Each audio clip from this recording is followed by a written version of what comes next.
Magalak kayo't magdiwang, malaki ang nakalaan, gantimpala ninyong tanan.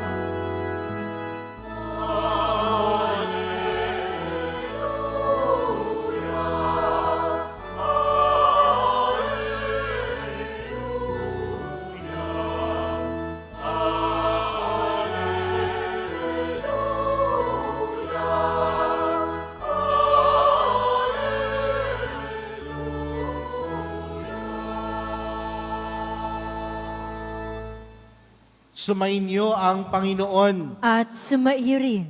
Ang mabuting balita ng Panginoon ayon kay San Lucas. Papuri sa iyo, Panginoon. Noong panahong iyon, bumaba si Jesus kasama ang 12 at tumayo siya sa isang patag na lugar. Naroon ang marami sa kanyang mga alagad at ang napakaraming tao buhat sa Judea at Jerusalem at sa mga bayan sa baybaying dagat ng Tiro at Sidon. Tumingin si Jesus sa mga alagad at kanyang sinabi, "Mapalad kayong mga dukha, sapagkat ang Diyos ang maghahari sa inyo. Mapalad kayong mga nagugutom ngayon, sapagkat kayo'y bubusugin. Mapalad kayong mga tumatangis ngayon, sapagkat kayo'y magagalak. Mapalad kayo kung dahil sa anak ng tao'y kayo'y kinapopuotan, ipinagtatabuyan at inaalimura ng mga tao, at pati ang inyong pangalan ay kinasusuklaman. Magalak kayo at lumukso sa tuwa kung ito'y mangyari, sapagkat malaki ang inyong gantimpala sa langit. Gayon din ang ginawa ng kanilang mga ninuno sa mga propeta. Ngunit sa aba ninyong mayayaman ngayon, sapagkat nagtamasa na kayo ng kaginhawaan. Sa aba ninyong mga busog ngayon, sapagkat kayo'y magugutom. Sa aba ninyong nagsisitawa ngayon, sapagkat kayo'y magdadalamhati at magsisitangis. Sa aba ninyo, kung kayo'y pinupuri ng lahat ng tao, sapagkat gayon din ang ginawa ng kanilang mga ninuno sa mga bulaang propeta." Mga kapatid, ang mabuting balita ng Panginoon. Pinupuri ka namin, Panginoong Hesukristo. Magsiupo muna po ang lahat. Magandang umaga po sa inyong lahat. Pwede bang batiin ang katabi ng magandang umaga? Mga kapatid, tayo pong lahat ngayon ay nagkakatipon bilang isang mag-anak ng Diyos sa pagdiriwang ng banal na Eukaristiya. At sa pagdiriwang natin ngayon, magandang tingnan at magandang magpasalamat sa Diyos sa lahat ng mga pagpapala at kabutihan ng Diyos na binubuhos sa ating buhay. Kaya bigyan po natin ng papuri, parangal ang atin pong mahal na pong Jesus Nazareno.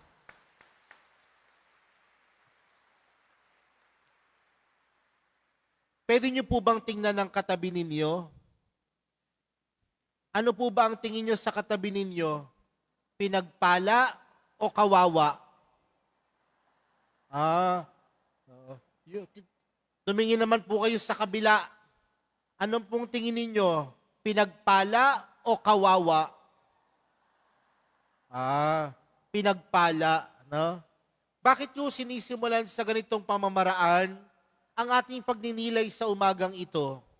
Dahil magandang pagnilayan natin, mga kapatid, ano po ba at paano po natin naiintindihan ang salitang pagpapala o biyaya? Sa panahon po kasi natin ngayon, ang pagpapala ay parang nagiging isang estado ng buhay. Ano pong ibig sabihin nito? May mga pagkakataon na kapag sinabi natin, ang taong yang pinagpala, ibig sabihin po nun, ang taong yan ay nakakaangat-angat sa buhay. Tama po ba? Pag sinabi natin, alam mo, napaka pinagpala mo. Nasa iyo na ang lahat eh. Ibig sabihin nun, yung taong yon marahil may mataas na pinag-aralan, may magandang kotse, may magandang hanap buhay, tila ang pagpapala ay parang nagiging estado ng buhay. Pero mga kapatid, paano po ba natin maiintindihan ang pagpapala? Ang pagpapala ay hindi nababase sa kung anong estado ng buhay meron tayo. Ang pagpapala ay hindi nababase sa kung ano meron tayo. Mataas man ang iyong pinag-aralan, marami ka mang ari-arian, maganda man ang iyong hanap buhay, hindi doon nababase ang pagpapala. Ngunit ang tunay na pagpapala ay nakakamit sa isang taong nasa puso ang mahal na pong Jesus Nazareno. Kaya nga kung ikaw gusto mong pagpalain ang iyong buhay, damin mo sa iyong puso ang Diyos. Damin mo sa iyong puso ang mahal na pong Jesus Nazareno. At masasabi kong ikaw ay pinagpala. Ang taong pinagpala, hindi ang pagkakaroon ng maraming bagay sa mundo, kundi ang taong pinagpala, nasa puso si Jesus. Tingnan niyo po ulit yung katabi ninyo. Pinagpala o kawawa? Sabi po sa ating unang pagbasa, mula po kay Propeta Jeremias, sabi niya po dito, no, ang parurusahan ko ang sino mang tumalikod sa akin at nagtitiwala sa kanyang kapwa. Ang lakas ng mga taong may hangganan ang buhay. Ngunit ang pagpapalain, sabi ni Propeta Jeremias, ay ang mga taong nasa kanilang puso ang Diyos. Ibig sabihin, ang tunay na pagpapala hindi nakukuha sa ibang tao. Ang tunay na pagpapala ay hindi nakukuha sa ibang mga bagay. Bagkus, mga kapatid, ang tunay na pagpapala nakukuha lamang at pinagkakaloob ng Diyos. Kaya nga, sino ang mga kawawa? Ang mga taong kumukuha ng pagpapala hindi sa Diyos. Kaya kung gusto mong maging kawawa, humingi ka ng pagpapala hindi sa Diyos. Pero kung gusto mong ikaw ay pinagpala, saan ka kukuha ng pagpapala? Saan po? Parang saan ho? Sa Diyos. Dahil ang pagpapala nagmumula lamang sa Diyos. Pero mga kapatid, tandaan po natin, madali naman talagang sabihin na ang pagpapala ay nagmumula sa Diyos. Pero dapat nating maisalang-alang na sa paghingi natin ng pagpapala mula sa Diyos, kaakibat nito ay ang paniniwala natin at pagtitiwala lagi sa Diyos. At ano pong ibig sabihin nito mga kapatid? Kung tayo ay naniniwala at nagtitiwala sa Diyos, ibig sabihin, alam natin na sa Diyos lamang nagmumula ang tunay na pagpapala. At paano natin mapagtatanto ito? Kung buo ang ating pagtitiwala sa kapangyarihan at kakayanan ng Diyos. Alam niyo po, ito, madalas ko ho itong may kwento. Minsan ho, may nagpa-bless ho sa akin ng bahay. At ang pinabless hong bahay sa akin, bahay daw ng baboy. Kaya sabi ko, magpapabless ho ng bahay ng baboy. Kaya sinamahan ko po itong lalaki na ito. Pagpunta ho namin doon sa sa bahay, sabi niya sa akin, Father, ito na po ang bahay ng baboy. Sabi ko sa kanya, hindi naman ho bahay ng baboy yan eh. Bahay niyo po yan. Sabi niya sa akin, mukha ho kasing bahay ng baboy. Pagpasok ho namin sa bahay nila, may 80 natutulog sa napakaliit na bahay. Sabi ko, ilan po kayong nakatira dito? Sabi ni tatay, Father, 16 po. Ha? Sabi ko, 16? Kasya ho kayo dito? Sabi sa akin nung tatay, shifting po. Iba ho ang natutulog sa umaga at iba ang natutulog sa gabi. Pagkatapos humabasbasan yung bahay, si tatay po, binuksan yung maliit na cabinet. Inabot po sa akin yung isang bote na puno ng barya. Sabi niya, Father, sabi ko, ay, wag na po, okay na po ako. Sapat na ho na mabasbasan po natin itong bahay ninyo. Pinagpilitan niya po, Father, ito po. Sabi ko, wag na ho, tay. Sabi niya sa akin, Father, hindi naman ho yan para sa inyo.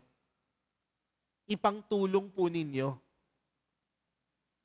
Kaya nga nung pauwi ho ako ng parokya, sabi ko sa sarili ko, huwag ka kasing assuming. Hindi naman pala sa iyo yun eh. Pero makalipas ang ilang araw, bumalik ho ulit si tatay at nagkaroon ho ako ng pagkakataon na makausap siya. Si tatay po ay nagpe-pedicab. Ang kanyang asawa po ay kumukuha ng labada. 4 po ang kanilang anak. At yung kanyang mga anak, hindi ho rin ho madalas may trabaho. Pero sabi niya po sa akin, alam mo, Father, mahirap ang buhay. Minsan ho, malungkot ho ang buhay. Pero alam niyo po, napaglalagpasan po namin ang lahat ng pagsubok ng buhay. Dahil kailanman, alam namin na hindi kami pababayaan ng Diyos. Alam namin na kailanman, hindi kami iiwan ng Diyos. Kaya nga ho, sabi niya sa akin, alam niyo, Father, buo ang aking pagtitiwala na kasama ko at kasama ng pamilya ko ang Diyos. Nung sinabi niya sa akin yon, nasabi ko na lang sa sarili ko, ito ang taong tunay na pinagpala. Ang pagpapala, hindi nakukuha sa material na bagay. Ang pagpapala, sa Diyos lamang nagmumula. Higit sa lahat, kung sasamahan ng malakas at malalim na pagtitiwala. Kaya mga kapatid, sa pagpapatuloy po ng ating banal na misa para sa araw na ito, magandang tingnan na sa kabila ng napakadaming pagsubok ng buhay natin, sa kabila ng napakarami nating hinaharap na pagsubok, hirap, pinagpala pa din tayo. Bakit? Dahil nasa puso ang Diyos. At kung nasa puso ang Diyos, tunay tayong pagpapalain kung ito'y may kaakibat na pagtitiwala. Mga kapatid, ipanalangin natin na huwag tayong maging kawawa. Ipanalangin natin na tayo ay maging at magkaroon ng tunay na pagpapala. Amen.